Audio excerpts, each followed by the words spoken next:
மர்மமான முறையில் மரணமடைந்த விழுப்புரம் எஸ்விஎஸ் கல்லூரி மாணவி சரண்யாவின் உடலை மறுபிரேத பரிசோதனை செய்ய சென்னை உயர்நீதிமன்ற 2 நீதிபதிகள் கொண்ட அமர்வு உத்தரவிட்டுள்ளது. விழுப்புரம் மாவட்டம் கள்ளக்குறிச்சி அருகே அமைந்துள்ள எஸ்விஎஸ் யோகா மற்றும் இயற்கை மருத்துவக் கல்லூரியில் படித்து வந்த மோனிஷா, பிரியங்கா, சரண்யா ஆகிய 3 மாணவிகளும் கிணறு ஒன்றிலிருந்து சடலமாக கண்டெடுக்கப்பட்டனர். 3 மாணவிகளின் மரணம் குறித்த சம்பவத்தை சிபிசிஐடி போலீஸ் விசாரணைக்கு மாற்றி தமிழக அரசு உத்தரவிட்டது.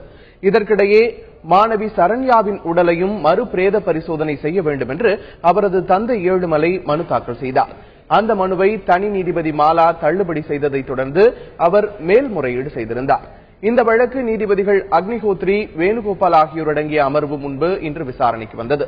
மாணவி சரண்யாவின் உடலையும் மறுபிரேத பரிசோதனை செய்ய அப்போது நீதிபதிகள் உத்தரவிட்டனர்.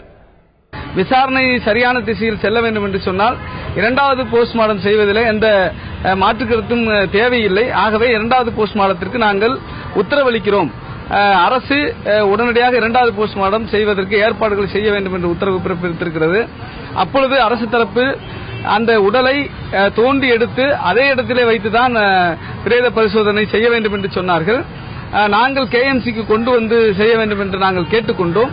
அப்பொழுது நீதியரசர்கள் அந்த உடல் அங்கிருந்து கொண்டு வருவதற்குரிய சூழல் இருந்தால் அது கொண்டு வந்து செய்யலாம் என்றும், அப்படி உடல் கொண்டு வர முடியாத அளவிற்கு அது உருகுலைந்து இருக்குமானால் அதை அதே இடத்திலே வைத்து இரண்டாவது போஸ்ட்மார்டம் செய்ய வேண்டும் என்று உத்தரவிட்டிருக்கிறது.